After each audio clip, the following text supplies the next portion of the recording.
everyone, welcome back to Mechanorn. It's I guess week 2 of the new fall stuff. But I only have Samsara with me this week. Hello. Yeah, Irene's not here this time, but we're gonna go on without her for now. And even though I'll read some of her notes you put down here, so kind of helps. We're gonna soldier through the deep snow of Alaska. Right, yeah, part 3. In episode 3, yep, the little soldiers who tie down Gulliver. The snowy deep winter battle of Alaska 3.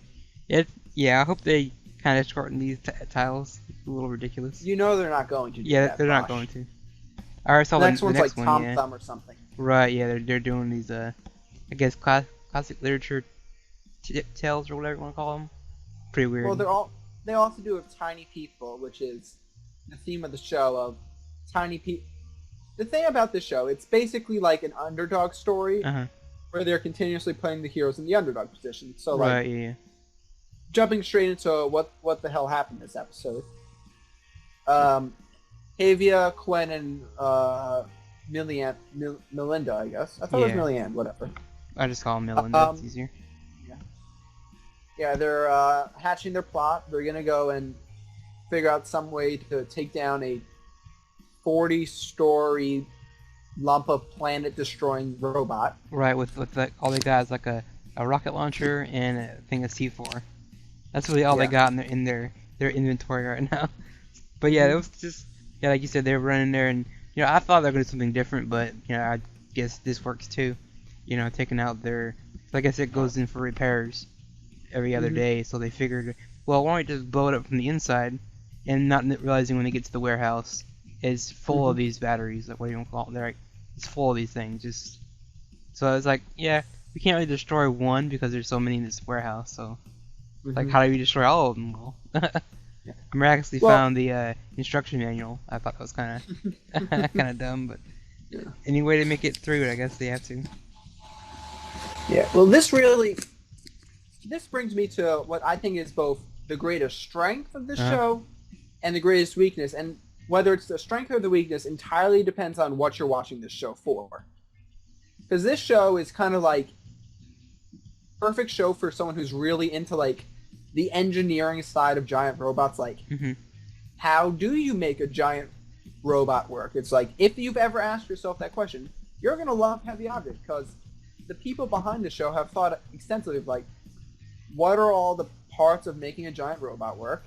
What do we have to do to make it cool? And like, what's the exact part you need to rip out of a single piece of equipment that makes a robot explode? Like, if you've ever asked yourself, what like button is pressed to destroy a robot, like, you're gonna like Heavy Object because they go into details. Like, didn't you know that rocket launchers can be used in this sort of way to communicate with your base?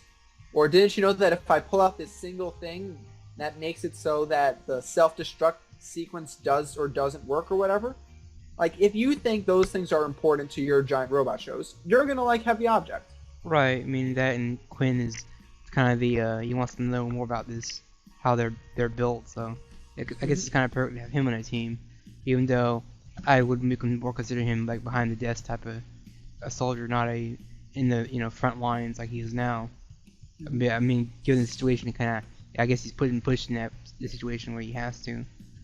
But yeah, And that him brings up- figuring it out was kind of weird. But again, he's an engineer, I guess, so he can Well, figure no, it out. it like the way they're setting up the show, and I think, and this is like my prediction of how it goes forward. Like, Havia, Quinn, like, they're the main guys, and like the incredibly worldwide ties to classic literature as they prove it. Like, this is a show of underdogs fighting off giant enemies that everyone in the world is going to say you can't beat it, but like they Right. find the one MacGuffin that lets them beat it, which makes for an interesting story. Right. Yeah, the whole David versus Goliath thing.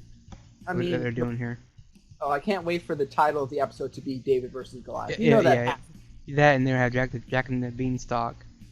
They're gonna have that Yeah. eventually because giants.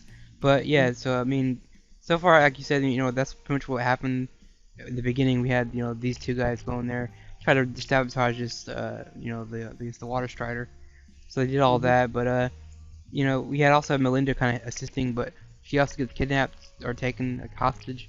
So they kind She's the of bait. right, yeah. I mean, was supposed to stay behind and not really get caught, but she did. And they had to Mhm. spring their master plan, which is again blowing up like one of the legs of the robot from the inside, Mhm. which Yeah. destroys the whole thing completely. Which was kind Mhm. of weird, but again, he Yeah, the knew explanation what was it like, was. Yeah. yeah, the explanation like this did call back what happened to the baby magnets. Like, basically, these robots are designed like if they reach a certain point of destruction, they automatically self-destruct. Right. So what Quen did was he artificially made the robot. Well, not artificially, like he Kind of forced accelerated the it. Yeah. process of reaching that, let's call it critical mass, so that the water strider would blow up. Uh huh. Yeah, so then they basically got to destroy the entire base. And there was like a couple scenes of like, oh, there are bases that only exist to cater to their heavy objects. So they don't have any defenses when you ram a bunch of tanks into them to take them out. Yeah, pretty much. That was just pretty much what they had. They had the firepower and the the backup. But speaking of even destroy the entire base, I felt it was a little weird that the three of them managed to survive that when the explosion was just, I would say, pretty massive. Gosh, they have plot armor the Oh size yeah, of a no. warehouse. Well, that and it's the third episode. So, I mean, you can't get rid of them that early. I mean, Well, you can. You just have to write a different kind of story. yeah, Because that maybe, leads but me to another kind of complaint. It's like, well, not even a complaint, but just like, you have to realize, what are the stakes in this kind of show? Because you have to realize this isn't a Gundam show. This isn't like a show that's into depressing you or making you think hard. So they're probably not going to go killing off the characters. oh Like, yeah, so, no, yeah, they're not. So when the function of the show is, it's very much like as it seems to be right now. It could obviously change into something completely different. But Well, as it yeah, looks right now, this is a story of underdogs taking out powers much greater than them. right. But if you know the underdogs aren't going to be squished beneath a 40-story high mass of steel, or whatever the fuck these things are made of, that takes some of the buzz away from their victories. Right, but that's why I ask any show though, any show that's got a main character that's really powerful. They're gonna win, but it's always Gosh, I ultimately don't watch those shows though, I know, but it's always because I don't like this concept. it's ultimately the how they win scenario. Yeah, Mhm. in the end, the hero's gonna win all the time, but I think it's more like how they reach that point where they win, and that's what keeps shows like this going. But yeah, I It's mean, not that. It's just like there's no stakes to this. Like, right. I mean, the only stakes are not they're winning and willing to gaining show- is just territory. I mean, this is a show that's willing to show death. Like you saw Quen kill those guys in the last right? episode. Yeah. But it's not willing to kill people you have emotional attachments to at this point in the time. I mean, this could change, and like they could be like, "No, you've escaped one explosion too many. You're dead," which would be an interesting like dichotomy, I guess. But as it is now, like I'm not worried in any way that they're going to win, even though everything about the show is trying to make you worry. How are they going to win? Right. I mean, that's just the nature of the show, I guess.